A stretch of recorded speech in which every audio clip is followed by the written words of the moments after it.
Well, that was fun for some people. Guardian v. Guardian. Not my favorite thing. How you doing, Tully? There's a lot of roles, but of all the roles, it would be Guardians. Whenever there's a match with Aurora in there, the best, Kiki, they're going to spice it up a little bit. That's not spicy. That is the most mild match I've ever seen. You know what was interesting? While I was watching that, I realized, this is pick your own poison. The other team picks their opposing gods. They allowed them to get Khepri. Yeah, I mean, why would you give them Khepri? Some Yammyn. There was some actually good characters in there. I don't know, but there's numbers involved in this whole weekend, isn't there? Yeah, there's going to be more points on your screen here. We're going to see the Minotaurs here at 300 points. They are going to be guaranteed first seed right now. So that means the Minotaurs are number 1. That's true. Who would have thought that the team with the most trolliest players from North America and a little bit out of Europe as well would be the top heading into Sunday? Me. That's who. I 100% knew that was going to happen. That was sarcasm. You put a roar, you put the bet. Oh. You see what I did there? No, I didn't. But the Guardians are in the past. I hope we don't see that. I actually walked past the players as they were getting ready, and I was like, look, guys, I love you all.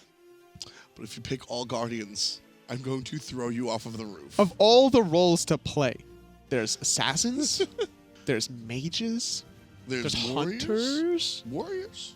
Warriors are fun. Oh, no. No, we got to play Oh, no. Guardians, though. All warriors would be just as bad. Yeah. Look at Zyrhoes drinking that coffee. It's like he's going to drop it. How mad do you think this team right here, as the Minotaurs, is going into this final game compared to their salt match? Okay. They're. I don't think they're a little fueled. I feel like they're a little higher on that pH scale, or lower rather, more acidic. What?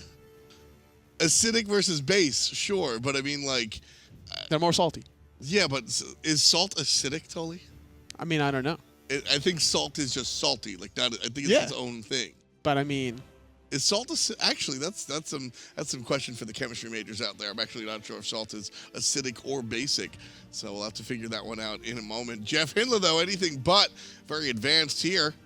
Going to be out of his role playing the Guardian. And there he is, Salt Machine himself. Is he acidic or basic?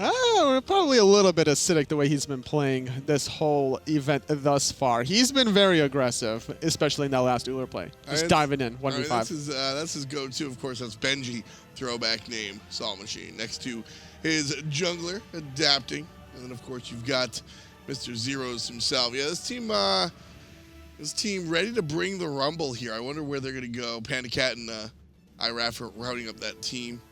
So very curious to see where we're going to wind up. Like I said, I don't think we're going to see Guardians too much. Or at least all Guardians. We're not going to see that. I talked to the players and they were like, yeah, let's not do that. Yeah, we were just watching this last game. Do we really want to run that back again because as a spectator, sometimes there's some fancy things you can run with 10 Guardians, but as a player, there's only so much you can do until, all right, rinse and repeat. But if you're playing a Glass Cannon Assassin, Glass Cannon Hunter, or Mage, at least now you're going to be able to deal damage and take damage in return. Your adrenaline's kicking a little bit, and things are going to be rolling pretty shortly. So Benji here, normally a solo laner, even here in our competition. Curious to see where he's going to wind up. Could have a number of options. And when you're a solo laner like Benji, I mean, you have a wide god pool. So things like this aren't too scary. Considering that in this Conquest game mode, you could probably switch roles, I'm really surprised that in the overall draft that we haven't seen more people, or more captains rather, draft players from out of their role and kind of flex that opportunity. Yeah, I was thinking that too during the draft phase as well, or the draft show when we drafted the actual players, way back when. It was like last week, a long time ago. So I was thinking about that as well, but, here, I think we'll see something different. Yammyn has shown that he has a little bit of control over the different things that he plays as well, so I don't think we're too concerned about players like him. It's the JeffHindlas of the world that we're kind of concerned about. The shot? Did it score, though? Yammyn, was it good? Did he score? Oh, looks like we're going to see one more. One more. Who is he throwing it to? The shot? Oh, Qvo. That's not the jungle mid synergy that they need right there. They need to work on that if they're going to find success in this game. Here it is. One more time. Third time's the charm. The shot? Oh! It's good! Bang! Gets the first blood out of control. Can't handle it, man. Yammyn MVP Worlds, and now in the Energy Invitational. He's got to get up and really flex himself there. Zyrhoes, though, no fun. Locked in.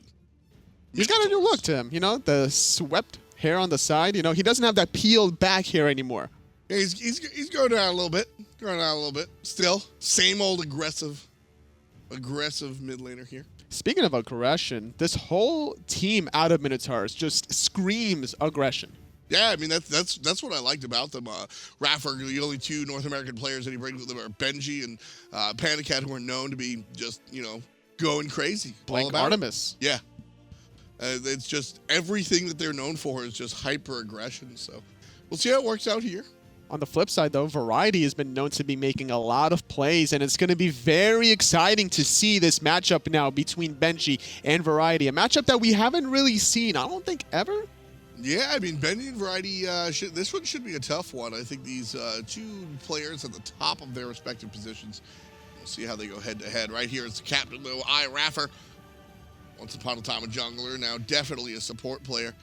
And he's ready to really bring the pain. He looks focused as well. Just ready to see what his team can bring in this pick your poison, as we're calling it. If you guys are just joining us and didn't catch the last one, basically what's going to go down is both of these teams are going to choose their draft, but for the opposite team. Zooming out of the Energy logo from the into the AM jersey here, looking very fancy, is all of these players, whether it's the Juggernaut or the Minotaurs. I'm definitely going to be able to mix and match one of those jerseys with my Galaxy sweatpants later on in the day. Yes, you are. I want to take it's great because you see Tolly, and he's rocking the fantastic navy, the light navy with the this is actually a classic. This is a grenadine red tie. I don't know if you guys can catch the texture on it right here. This is a grenadine red tie. It's a staple for every male wardrobe. You couple that with more of a spring pattern, but bring that into the summertime. The light blue and check. This is a classic setup. And then of course the coffee shoes, which you guys aren't catching here. No higher. You can do it. There you go. The coffee shoes and the surprise window pane socks. This is actually a very classic look for the male wardrobe. But on days off, Anatoly comes in with a yellow shirt, cut off Galaxy tight sweatpants, socks and slides, and who knows what else going up on top. So, two different styles for Anatoly. I gotta take next time we do like a playtest or something, I'm taking a picture. I'm putting you on the internet. I mean, you take a lot of pictures of me already and post on Twitter. The totally chill, totally, and all that stuff. Retweet to keep away the bad vibes. That's true. You got to keep away the bad vibes. That's why you got to keep it chill. You got to keep it 100 as well. Now, I pay a lot of money for you to be my fashion designer, but on my days off from work, I also got to keep it chill on my own level and go back to my roots. It's really funny. Actually, fun story. I actually fought to keep the chains. Back when you first came on, I fought for it. Totally used to come in with the couple of buttons undone, showing the jewelry, and you know I like that. You know, I gotta keep it Eastern European every now and then. Yeah. Go back to the drawing board. Go back to my ancestry. You know, I like to see some of that. You know, tomorrow. I'll fight for it. Ooh, maybe. Gotta keep it spicy. If anything, I should have done it today. Yeah, but maybe we can bring it out tomorrow. It is the Energy Invitational after all. Shoutouts to Energy, the two-time defending world champions. That's why we're here. All 5 members have been selected for our 4 teams. The picks and bans are ready. Juggernauts on the left, Minotaurs on the right. And the bans coming out. Last time we saw a team for go all bans. And then the other side kind of banned like Loki and stuff. This time around, we'll see where these squads are looking for. I'm going to be curious to see what poison that they're going to pick to fight against, because you're going to pick gods that you're probably expecting the opponents not to play very often. For example, Arachne, competitively, she's not really played unless your name is Verizial. So, but at the same time, you might not be playing against those gods very often as well. So I'm sorry, I can't control myself.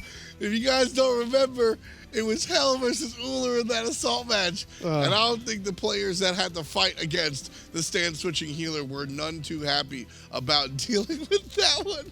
And if you look so far, all 3 characters banned right now. Juggernauts are having a little laugh at that as well. They got one thing in common. Yeah, nobody likes healers on these 2 teams. Juggernauts and Minotaurs making a statement here. Chonga, not available.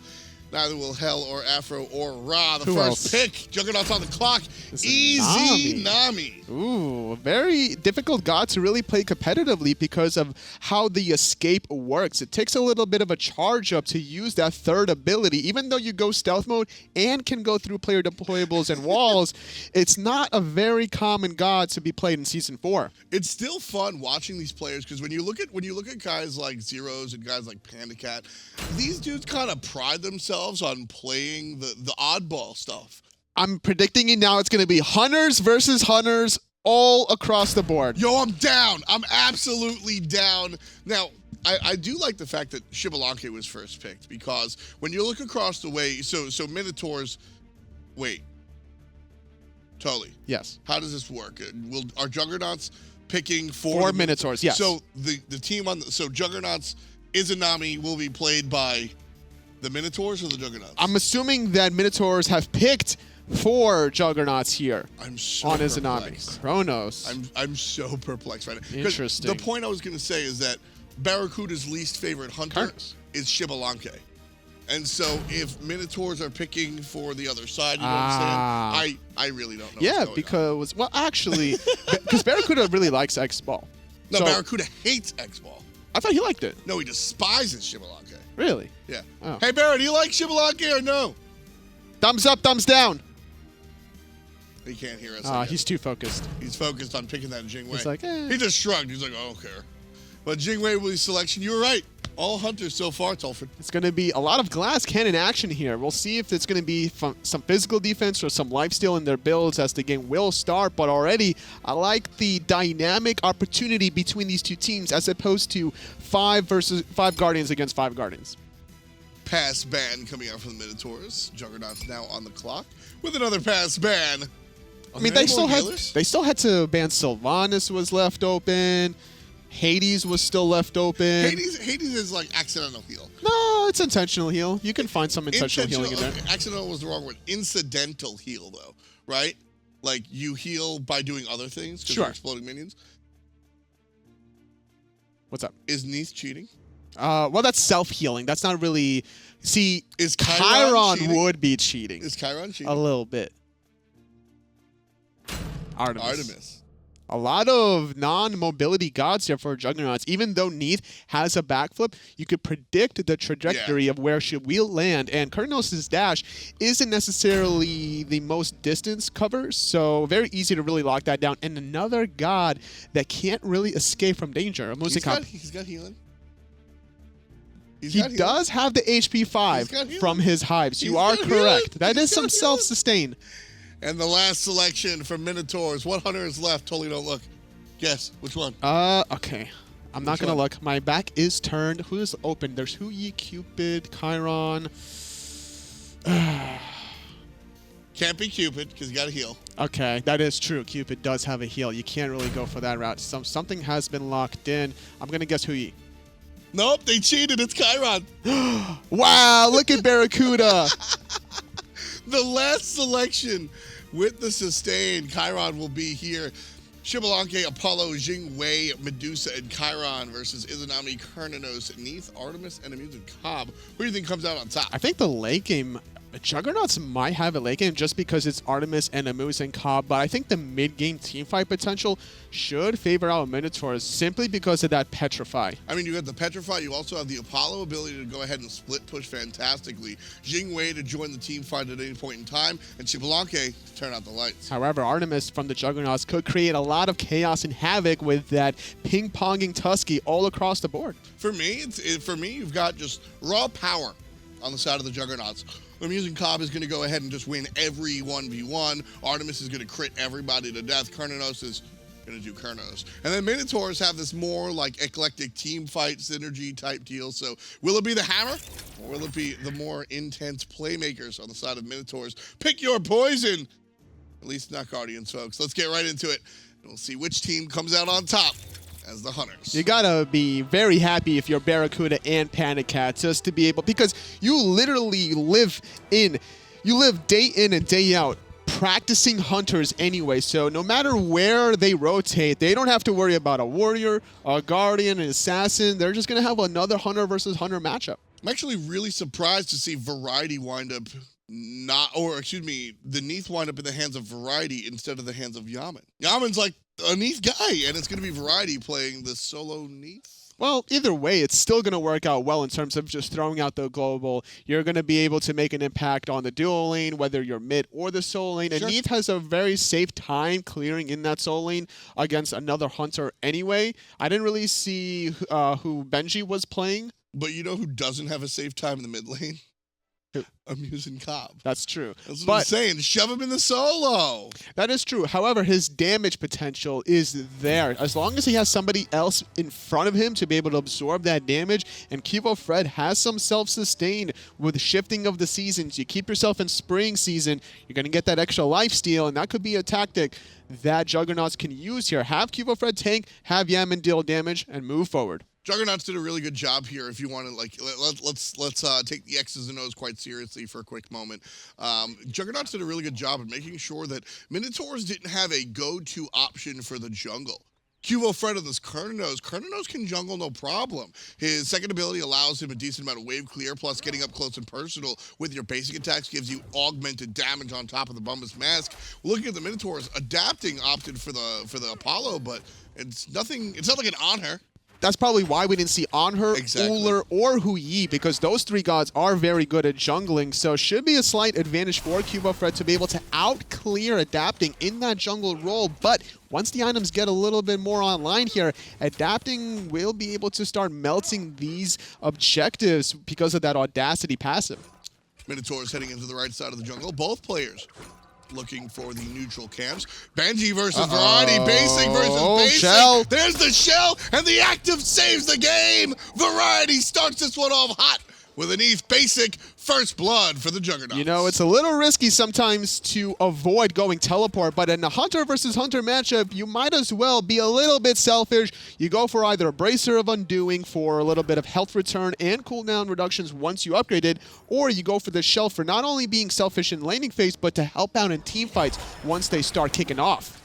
Love that play. Love this play as well. Nice protection coming out from the Chiron player. Pandacat being able to protect his support this time around. Nice shifting of the roles. iRaffer gets saved thanks to Pandacat's hot body blocks and the slow. And Pandacat actually helping BaRRaCCuDDa get a little bit closer to the action. Jeff is going to use the dash of Izanami to cut the distance, forcing Pandacat to retreat under his own tier 1 tower, and looking like the Sex Tank combination here out of North America is getting the better end out of the Minotaurs at least.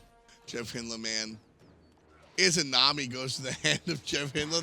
That's one of the more rough situations I think that we've seen in a while. Jeff, famously not very practiced on some of the other characters outside of the Guardian position. So, interesting choice. A little bit of boxing in the dual lane yet again. And if there was ever a utility hunter to put in the hands of JeffHindla, I would expect it to be a Neith instead. But I think the whole idea and mindset for Juggernauts was just to keep the global in the solo lane. And that's the same exact mentality that Minotaurs had by picking Benji's Xbalanque. JeffHindla's in trouble, finds the dash away. iRaffer able to protect Pandacat one more time. Pings coming out as the Bumblebee making his way towards the Gold Fury. We're looking for these oracles and anything else. Neith ultimate is out. QvoFred and Yammyn heading their way, adapting with a nice body block. And Yammyn hitting level 5 finds the ultimate. JeffHindla cleans it up. Kill number 2. Juggernauts off to a tear. It's not very often that adapting will bite the bullet to save a teammate, but having the Aegis was a smart idea to be able to absorb that Neith ultimate. However, the cripple from the Stinger out of a Muzen Cobb prevents the dash from happening, and by level 1, you only get a choice of 1 relic, so investing into Aegis, no beads. You can't beats the cripple and dash away. You know, this kind of excites me. And, you know, fun stuff like this is sometimes where you get the audacity, no pun intended, to try new stuff, right? And you get Yammyn over here in the mid lane on this Muzen Cobb. A Muzen Cobb is a character that, you know, jokes aside, real talk, I like this character. He's notoriously dangerous. Variety in some danger himself. And Variety trying to backflip away, but he's trying to go back in for the root into the weave. Unfortunately, not going to be able to connect as Benji used that dash aggressively. Nice return kill for Minotaurs, abusing the Neith backflip. Here's what I was trying to say, though. I want to see AMC more in real Smite games. he does a lot of damage just in hands and his ability to clear the wave just like that. Just like that. Cripple is good. Dash forward from QvoFred. Not going to be enough to find the kill, but, I mean, he's explosive. Again, middle lane, maybe a little bit too dangerous. But you shove this guy in the solo lane when you're frontline someplace else, I think Yammyn here is trying to say, look, you know, maybe this AMC pick is real. If we look at yesteryear, when a Muzen Cobb was first released, his honey did a lot of damage. I believe at level 1, his honey did somewhere between 18 to 22 damage a second. Yeah. And that was very obnoxious for any warrior to deal with. And Muzen Cobb was reigning supreme. And then designers realized, like, all right, it's time to peel it back a little bit. We can't be having any bees in the solo lane. Yeah, no bees in the trap this time around. Said he's going to be hanging out in the mid lane. And that would be, you know, again, if he had some way to protect himself, that would be where he would wind up anywhere outside of the duo lane. I mean, he's sort of like one of these 1v1 mages, kind of akin to a Chronos, right? Big, heavy damage on single target, and the ability. The crazy thing about it is, if you pick up that Stinger, you're also on a 15-second cooldown or so. Reduces the cooldown quite heavily. Out of this world. I think it's actually like around 20 seconds or so, but still, that's a significant cooldown to be spamming, especially in the solo lane. Yeah. And when you're expecting your opposition to use that teleport to get back in after the poke, you got your Stinger back up anyway, and you're really controlling a lot of space by just pouring some of this honey on the ground. There's also, it's a little bit harder to control, but the disarm effect that Yammyn can also bring to the table. You got to be able to land a couple of basics and then have the bees passive. And like I said, it's harder to control. It's not RNG, but it's one of those things that are slightly out of like complete control for the player. You just got to make sure that you keep your distance away from anyone that is infected with bees, including the minions, as that can spread. iRaffer stuck in the little crevice right iRaffer, there. Finds hello? the ultimate, dashes out. Nice help from the Xbalanque. All 4 players on the left-hand side of the map will be using the shell, expecting to get engaged on, but it's QvoFred who meets iRaffer right before he finds himself in the lane. And adapting takes to the sky to no avail, lands back in the mid lane. Thought that maybe he could find a return kill, trying to save his support out of energy, but it's just a little bit too quick of a death there. Now Yammyn trying to box against Zyrhoes. There's the ultimate, the dash forward, one shot, and QvoFred helps out his mid laner. Yammyn didn't have the hive down, which is exactly when you want to go for the AMC. When AMC has his hives down, there's no one that can 1v1 him. What mechanics displayed out of BaRRaCCuDDa, recognizing Pandacat was just going to dash into him, drops the trap right at his feet, allows himself to keep running forward, knowing Pandacat would roll right over that one. Bad carpets this time, going to be shared up. Pandacat waiting to find somebody here. Nobody going to show up, so he'll just take back to the wave here. 4-1 at 7 minutes. Juggernauts leading just by a hair. We'll basically call this one tied up, folks, despite the fact that the kills are certainly in the blue team's favor. Everything else seems to be about even. Both these teams have to be very mindful about any Gold Fury attempts, because 2 Hunters can keep that Gold Fury leashed indefinitely by just keeping it right outside the circle of the rim. You're pulling it out of the Gold Fury leash, and then you have somebody on the other side, and then you're basically playing ping pong with the Gold Fury. I mean, that becomes your Hunters. You're going to be able to do a lot of objective damage, so should definitely be on everybody's mind. Quite a different story from last game, where we saw 10 Guardians. Yeah, Guardians are not the easiest by themselves to get Gold Furies around the level 9 mark. They definitely help a lot in terms of boosting other player potentials. You're looking at some Secures with the Ymir or the Fafnir's Coerce. There's trouble, and Xbalanque drops the lights out. JeffHindla gets grabbed. Dash away is good, but Zyrhoes doesn't need accuracy when he's got the big old Pestilence. There goes the kill. Petrify. Ooh, Adapting's in the sky as well, wanting the kill so badly on QvoFred. Finding the Mez, needs to find the in-hand. Zyrhoes credited with the kill. Adapting got lucky there. He lands down, and a great Aegis saves the life of Qvo for the moment, but Zyrhoes helps out as well. Man, craziness right now. This is the kind of dynamic action I was expecting between Hunters versus Hunters. There's going to be no downtime of action here. Well, there's the Gold Fury. FHB already. No one's showing up, and that's going to be too late for BaRRaCCuDDa. Throws out the arrows way too late. Oh, chasing the kill, though. If he was there right off the bat, one Tusky would stop that whole Gold Fury time, which is why we see BaRRaCCuDDa trying to chase anybody down, maybe finding a cleanup kill. 2 assists right now for the LG Hunter in his natural position with one of his characters that we don't get to see him play too often, but I think he likes the Artemis. Pretty standard build compared to every single god here thus far. Neith going for Transcendence, as well as the Xbalanque, which is more kind of an in-hand based god rather than ability based god. However, just having the raw physical power on him helps have a lot of late game damage on this branching bola. Surprised not to see the Transcendence on either Yammyn or Zyrhoes. Yeah, when it comes down to it, Yammyn on the Muzen copy is looking for just the raw basic attacks, right? I mean, your bees do a lot of damage, as does your stinger, but the attack speed is really what you're looking for out of the Bumblebee. Now, he's going to build the Ichabal, and don't expect a lot of attack speed after that, because that comes by way of the hives themselves. That's true, which is why we see him build into that warrior tabby. He's going for more physical power in the boot selection, neglecting the mana or the attack speed that you would get out of that ninja tab by really relying on the bees in the late, or the hive rather, of the late game. What I like here out of the Minotaurs, though, try different things here for the different ability-based hunters. You can see Chiron and Medusa, Zyrhoes and Pandacat, both going for either a Jotun's Wrath, which I think is kind of more standard thinking, or a Crusher, which is one of the more exciting and more applicable items when it comes to building a hunter. You basically like get CDR for using your abilities and your basic attacks, which is exactly what you're doing anyway. So you don't even have to alter your playstyle to get use out of that item. And you also still get a little bit of attack speed out of the Crusher, so 15th. It's kind of a good little mixture of everything that you would really want out of a hunter, at least in the early to mid game. When it comes to Medusa, Chiron, gods like Uller, even Neith, these are the characters that I think Crusher is fantastic on, criminally underpurchased, and I think we're going to see it out of Zyrhoes and Pandacat.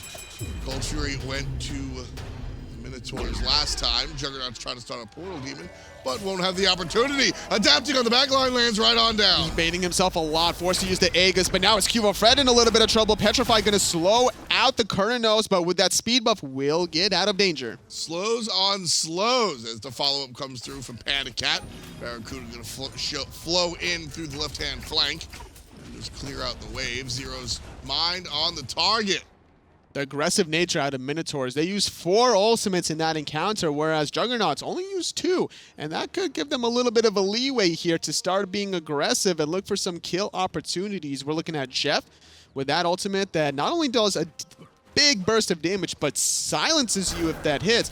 BaRRaCCuDDa with his Tusky that's going to ping pong and stun people. And then that global ultimate from Variety from solo all the way to the dual lane. There's iRaffer just barely getting out of there. BaRRaCCuDDa takes care of Pandacat, left-hand side. Middle lane, different story. iRaffer gets away by the skin of his teeth. JeffHindla, Yammyn, and some minions looking at the tier 1 tower. Variety wraps her on the back end and takes out iRaffer. Nice up close and personal. Great play from the Dignitas solo laner. He assisted the solo kill there from BaRRaCCuDDa onto Pandacat and then rotates mid to get a kill of his own, making some nice plays with this Neith that already has a fully finished stack Transcendence, dealing a lot of burst damage out of her abilities. You know, I get it. I get it totally. But you can't assist a solo kill. That makes it. It's technically a solo. So if somebody, so think about it this way: you're losing a matchup, they're diving you, and the tower does 80% of the damage. You deal the other 20. You just got soloed, bro. Yeah, you got soloed. but Neith ulti comes out. You just got soloed, bro. So are you calling Variety a tower? I Are mean, you saying Variety has no brain? No. Wow. Wow, Anatoly. I'm gonna file a report with HR with you later. Listen, I'm here for a positive work environment. Left-hand side, not so positive. JeffHindla gets sniped out like by Pandacat. And Yammyn in trouble. Aegis is good for the moment, but adapting has the moves and the grooves, taking down the B. Nice 2 quick kills for the Minotaurs, trying to dive BaRRaCCuDDa, forced to go in the Bs. Tusky. Pops that Tusky. There's going to be a shot. Zyrhoes is targeted. But BaRRaCCuDDa falls down. iRaffer with the solo kill. Shell is just going to be such an important... I see what you did there. I see what you did there. You were looking at me as you said it too. I had this whole thought. You just stopped my whole train of thought now. So, Shell is going to be a very important factor in this game. Yeah, you got block stacks. Yeah, once you upgrade it, you get those 2 block stacks absorbing those late game in-hands out of the hunters. And the timing of it also is going to be very important. You want to try to communicate who's going to be the first person to pop shell, and then the second, and then the third, because they don't stack. Interesting. Remember that wonderful point, that big point I made about itemization for hunters, going a different way for ability-based hunters, looking more for the TDR? Well, they all built brawlers.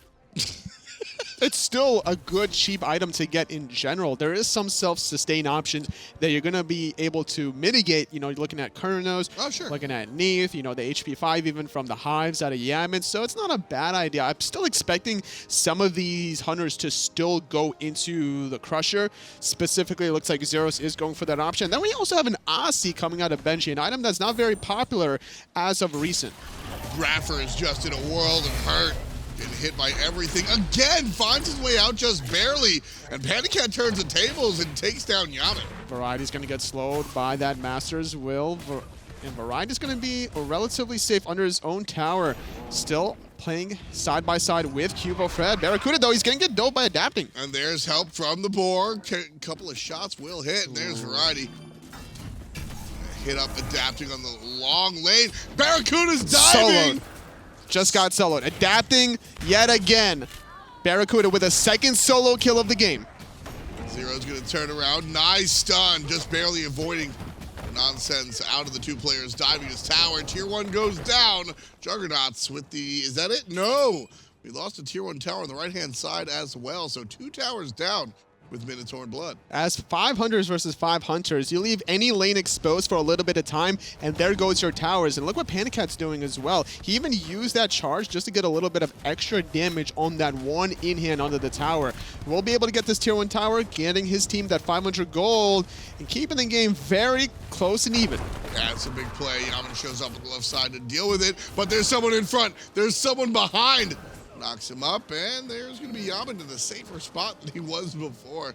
Jing iRaffer couldn't make that one happen, huh? No, not quite yet, but still forcing out the egg is very important. A little bit of a timing. It's 145 more seconds on that second relic. Gold here is not going to respawn for a little bit of time, and iRaffer, though, feeling very brave. And again, just barely getting out.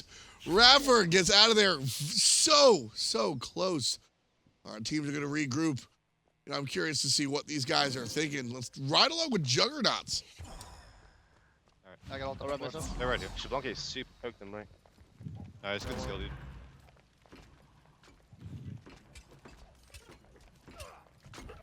They might be stealing our red. I haven't seen Joe in a little bit. Alright. Be careful on this section. I got all the Xbalanque here. It's up. Alright, we're chilling. You guys are fine here. Listen, I'm gonna reset before port comes up. I'm gonna get second active. Do we have a sprint? I'm gonna pick up sprint for everyone. Do back center. I have a sentry. I have a sprint heading up. Our speed is spawning soon too. Okay. Might wanna watch out for that. Even with JeffHindla playing Izanami, just thinking as a support, I'm going to get sprint for everybody. I have a sentry ward, just like he's playing the true support protection role. Utility style player. Doesn't matter if he's playing a natural guardian or a hunter. If he's playing in the game of Smite, he's looking out for the greater good of his teammates. It's fun and it's interesting, you know, looking at the shot, like you said, I would have expected the Neith. Looking for the root. I've got the root, he's rooted. Here's the nullity, yep. Yeah, even the unravel as iRaffer gets in trouble one more time. No ult available. Trapped up. And BaRRaCCuDDa gets the kill. There's going to be the response from Minotaurs, and the lights are out. Trying to escape. BaRRaCCuDDa will get out of danger yet again. Great safety. Now, sometimes the Stinger getting it is too risky, but not risky. It's adapting as he crashes on in. Benji gets a kill, 2 stacks of that passive, swinging and dealing and dropping the poison. There, he's going to get a 3rd kill, 2 in this exchange, and he'll walk away wounded, but not out.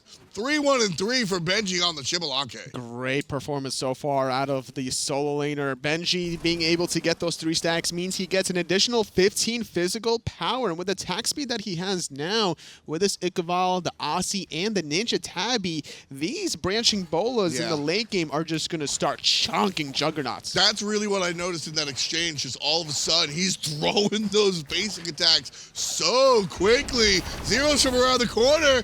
Gets the kill as Pandacat. Gets the kill is Pandacat. He said it twice because he did it twice. No, diving into the dueling, though, adapting with a solo kill, a legit solo kill of the game. We haven't really seen too many of those, as we have seen a lot of globals on the assist margin, but still taking advantage of a level 12 true support. Not really trying to get a lot of farm because he's allowed other players to get that farm in his place. Big man Shibby on the right-hand side looking for the tier 2 tower here. And again, just look at him, just crushing this tower. QvoFred is going to come through. He's down 4 levels to the Xbalanque. He's going to lose the tower and his life. The battle is good for Benji. And still just continuing it, man. This guy right here, he's the main man of this map right now. Oh, wow. Minotaurs, though, they were able to get a Goal Fury for free. It seems that Juggernauts were a little bit too preoccupied. Those 2 double deaths there, unfortunately, by that Portal Demon was the root, adapting no relics to get out of that one. BaRRaCCuDDa dropped the trap in front of where adapting was going to dash into, gets the kill, and then handed out another death to Benji, this time without the trap. BaRRaCCuDDa and Benji, I mean, listen. BaRRaCCuDDa's a hunter. We get it. But Benji, I'm excited watching this guy. Everyone's name that's not BaRRaCCuDDa or Pandacat is going to have difficult time in a hunter versus hunter situation. Look at this. BaRRaCCuDDa is just dodging all the shots from iRaffer, truly recognizing the trajectory of the missile shots and the ultimate.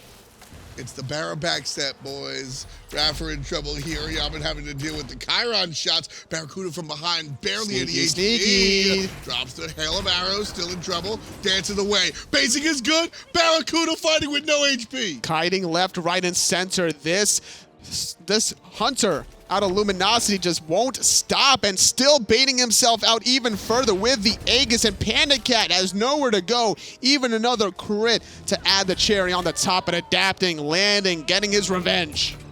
Couldn't dodge that one. Variety, getting a dash on, slows the attack speed of adapting with the unravel. Quick snap ultimate, there's the backflip. Adapting gonna walk away. Honestly, nice mechanics with Variety on the Neith. Variety really respected in his community here to be a highly mechanical player, no matter what god he's playing. And this Neith is just no different. He goes into the archers to make sure adapting will have a difficult time absorbing some of the inhins, and then he drops the unravel, which will heal off of the multiple targets of not only adapting, but the archers. Not only that, by hitting adapting, you lower his attack speed, using the ultimate to stun him just for good measure. Variety is just at the top of his game. Yeah. This is a different Variety from Season 2. That was just fun to watch right there. And you know, it's Variety's doing it, BaRRaCCuDDa's doing it, and Benji are doing it. Those are the 3 guys that I'm staring at right now. Fire Giant started up by the Minotaurs. Variety trying to find Raffer with the root, not able to connect on that time around, but will force him out as Yammyn picks off Zyrhoes with QvoFred right around the corner. Not something Minotaurs was really looking for as they were attempting to go for that Fire Giant. Started up one more time. Variety trying to zone, but he's not a warrior anymore. He's a hunter, and he gets melted just like he should. Fire Giant getting picked up by Pandacat, dashing forward, still looking for the kills. This time around, Raffer gets out, but Benji does not. BaRRaCCuDDa on the good side of that one. Nice play. The late game damage from this Artemis is truly shining here. There cannot be any breathing room around this Fire Giant, as every single player is going to be eyeing this objective. Nice route from QvoFred. Going to force Pandacat out to the right-hand side. And look at adapting, trying to sneak on in. Not going to be sneaking in anywhere. Mez puts 2 players in their tracks for the moment. There's the dodge away from the up, and there's going to be the dodge away from training exercise as well. Raffer in trouble. Pandacat down. Double kill for Yammyn. And the B reigns supreme. 4, 3, and 6 for the mid laner. Juggernauts, though, they're trying to get the speed buff there. I would assume that they were going to go straight for that Fire Giant. Every second matters. And adapting's in the sky. He's looking to try to do some damage here. Zyrhoes is right around the corner. Adapting, circling, not landing down just yet. Wasting his Fire mana. Giant still being brought down there. Looking on the back end is going to be adapting. Targeted by the Neith character. Brought down again by Yammyn. Kill number 5. And they pick up the Fire Giant one more time. It was very wise of them to actually go for that speed buff. Zyrhoes is going to force to go in that Aegis, but he gets caught in the trap! Stuck there. Zyrhoes in trouble. Crits are good at a BaRRaCCuDDa. And he turns back around, slays the Fire Giant, 19-17. And the Juggernauts are running it. BaRRaCCuDDa was boxing 1v2 inside of Xbalanque ultimate. The darkness does not phase him. He was bred in it. 1v2 in the darkness while dealing with the fire giant, takes one out, turns around, shoves 3 more shots into the objective, and goes, yeah, I'll take it. No problem. Easy. This is his natural role, and he's been shining here. I'm really surprised that Minotaurs gave this kind of... Now, I get the mindset here, right? Artemis doesn't have a natural escape. Yeah. Try to abuse BaRRaCCuDDa playing the Artemis. And unfortunately for them, they're allowing BaRRaCCuDDa now into this late game. He's level 20. He has Rage Complete. He's going for another crit item. Normally, Hunters don't build crit because of how tanky frontliners are in normal Conquest games, but because everyone in this game is Hunters, it makes it a lot easier just to be able to 3-shot somebody with a Rage Deathbringer combination. Yeah, you know, I see the Chin side coming out, and I kind of question it. You know, the Chin side are fantastic against players that have huge health pools. Everybody's a Hunter. I mean... There's no need for chin size here, honestly. We're looking at a very squishy gods out of everybody. There's some shells on the board, so that's going to hurt a little bit in that aspect. Honey laid down. Yammyn in trouble as a dash forward from Zyrhoes. Puts himself in trouble. Yammyn picks up the stinger, and he's ready for round 2. Where did he go? Back to the graveyard, but now Benji in a 1v2, trying to bait out a little bit, forcing out the Aegis out of Variety, landing in, is adapting, finding the Mez onto Yammyn. Nice kill from Benji, but he's in a lot of trouble without his escape. Yeah, he misses a couple of shots, and QvoFred sends him right back to the fountain. And the Juggernauts now still have 4 players with their fire giant. Yammyn did go down for the count, and you're seeing the 2-man push. Left side, 2 players. Mid lane, 2 players. No one on the Minotaurs playing defense. You know why? Why? Well, they're all dead. That was easy, Tolly. Come on, man. I mean, it's adapting. If anyone's going to hold 1v4, it's got to be Adapting, right? All right, let's see it. Here he is. He got stunned, and he's walking back to the fountain. I mean, to be fair, he's playing Apollo. There's not much...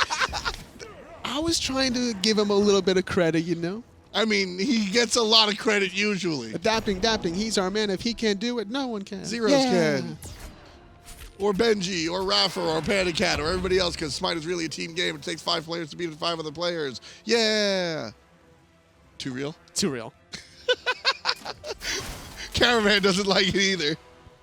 Zyrhoes and friends on the back line trying to deal with everything else. You know what? I'd really like to see experience per minute right now. I think that'll really tell the tale of how this game is going. There it is. 682 XPM coming out for BaRRaCCuDDa. And I mean, just obviously, again, and look at it. The 3 players that we were talking about, Variety, Benji, and BaRRaCCuDDa are 3 of the top 4 players here with the XPM. They're just able to really farm their way out of the lane and then transition that and turn that into kills. It really is the whole story. Between Hunters and Soul Laners, those are your 2 players that should be able to fully optimize the farming potential out of the Smite map. Because they're left alone so often, the back harpies are left to their own. They're able to find the solo experience without being able to share with junglers or supports, and that's why they're at the top of the charts. Yammyn gets his hive killed, but still on the chase. Raffer stunned out by the Neith, and there's QvoFred. Nice. Knock up, knock down. BaRRaCCuDDa puts 2 dozen on the board for the Juggernauts. And with all the towers gone, they only have the Phoenix remaining. Juggernauts in the lead. I thought that he was able to get away from that one as he found a nice little beautiful knockup, but not able to find agility after the fact. The ultimate from QvoFred forcing everyone out. Benji turns the lights out and barely escapes. Just running away, but the sprint is good. Adapting. He once stood there, and now he lies. And there goes Zyrhoes as well. 3rd victim from the Minotaurs. Juggernauts are going on an absolute tear. They don't have fire jump, but they don't really need it. They have 4 Hunters sieging 1 poor little old Phoenix. Yeah, I mean, this is the power of the Hunter, ladies and gentlemen. They come through early game, maybe a little bit sleepy. Late game, absolutely the opposite. Pandacat turning this one around, taking out Variety as he gets a little too overexcited. BaRRaCCuDDa's going to head back to base, and we'll see everybody kind of reset one more time. Fire Giant spawning in a matter of moments here on Atoli. And I think we see the objective, and then I think we see the win. Should be the case. Left side will have some fire minions flooding in that lane. It's going to be difficult for Minotaurs to dedicate anybody realistically, except for maybe adapting, since he does have that global ultimate, to be able to defend the left side and then transport himself on his chariot to defend that fire giant. But the way Juggernauts have been playing these team fights, it's very difficult for Minotaurs to defend it unless they're the ones that go for it first. I like the play coming out for the Minotaurs. You absolutely have to go all in to find something like this. BaRRaCCuDDa takes out iRaffer over there in the mid lane, but it's all about the objective right now. Adapting in the recovery frames, loses half of his HP. BaRRaCCuDDa takes out 2, and BaRRaCCuDDa takes out 3. He has a triple kill going for the quadra. He gets it!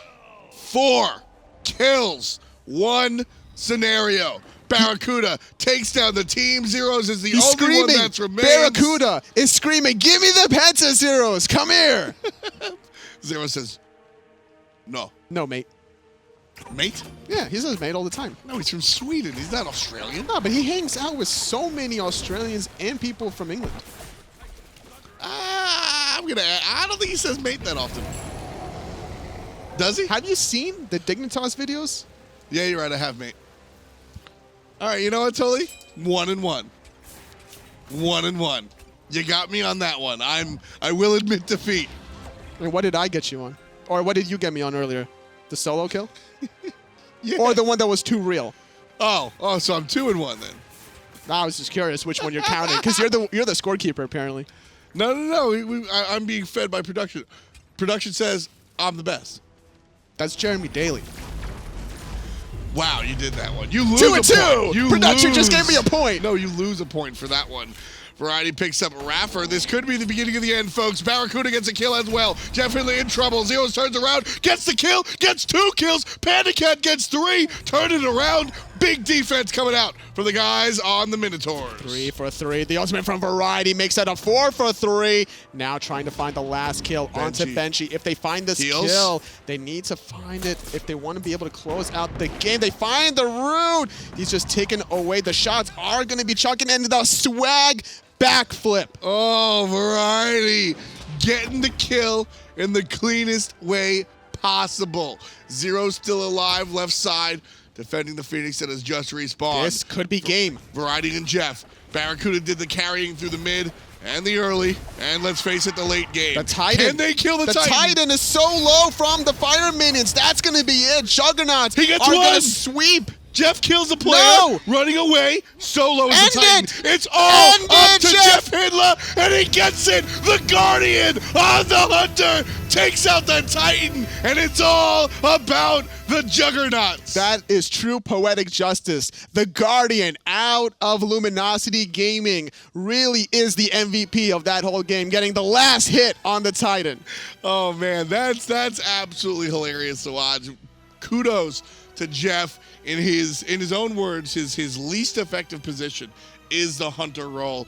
You go ahead and give him the Hunter, and then you put the game in his hands and you say, look, literally everybody is dead. It's all up to you. And he goes, okay, and just handles it. Love it. Well, this is going to be an interesting matchup now for tomorrow, because with this win, Juggernauts will be at 2nd seed here, and they're going to have a rematch against the Minotaurs, but this time around, I'm not expecting 500s against 500s. I don't know about that one. Earlier on, we saw 5 Guardians versus 5 Guardians, and, well, it was a little bit of a troll. That team also went with 5 Hells in the Assault, and so we've got one of the guys over there representing the squad. Hey, come here, buddy. Over here. Come on in. It's Captain Twig. You got a hat over there too, or a headset. You see right there. Mr. Benjamin Knight. Hey, Squeeze on in. Hang out.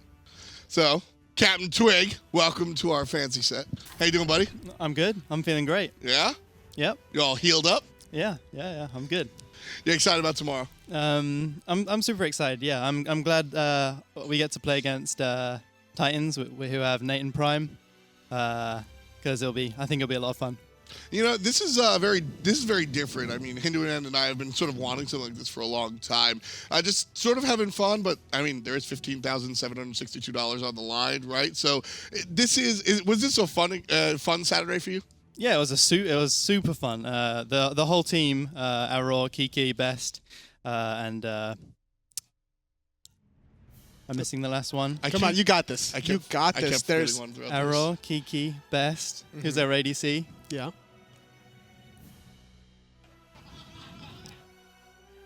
Come on, Twig. Nope.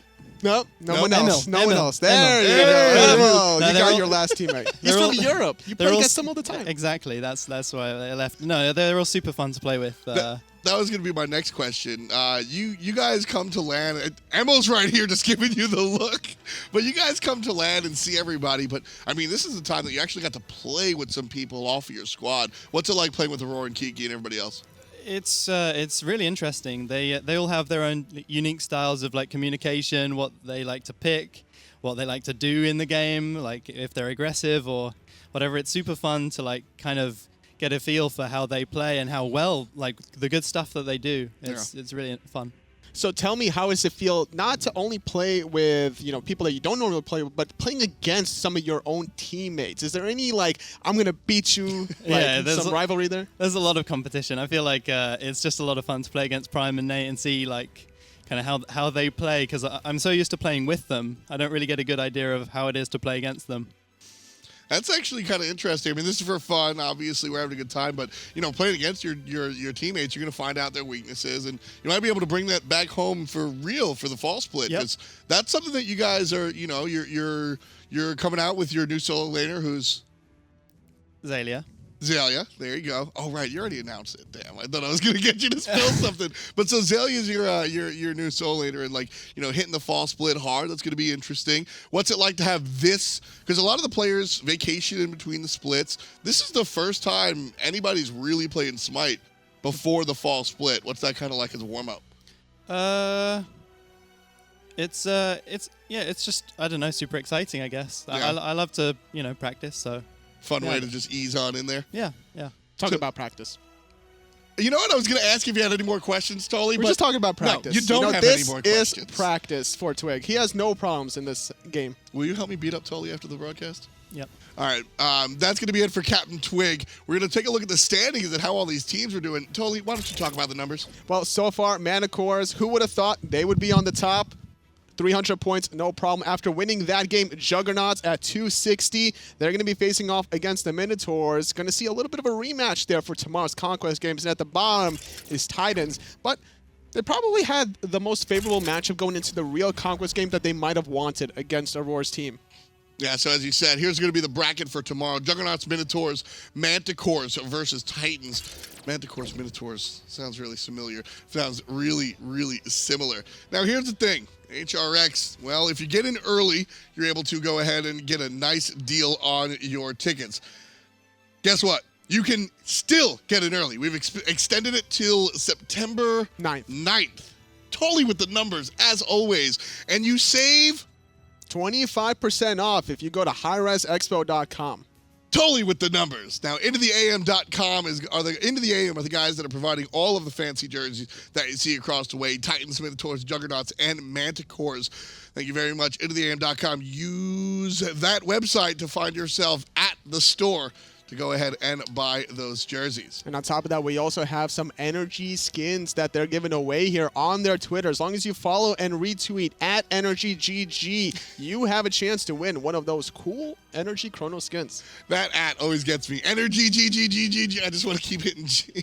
Triple G. As it goes. Fantastic stuff. This was honestly a fun time. What was the highlight of the day for you? It was definitely the Vulcans against the Noxes. Like that strategy, 4 Noxes in the other one. You have that one Nox blink and then boom. Yeah. Dynamite. Honestly, I think it was that, or honestly, the first match of the day was really cool. I like the clash, the clash scenarios that we had going. All mages clash. If you guys joined the broadcast late, definitely a VOD that you're going to want to check out. This was day 1 of 2 of the NRG Invitational. Join us tomorrow. We're going to see a little bit more traditional. We're going to leave the fun games at home, and we're going to see Conquest. Your all-star teams are going to match up against each other. And then, of course, they're fighting for $15,762, which is first place. The broadcast starts at 11 right here on hi-rez TV. We'll catch you then.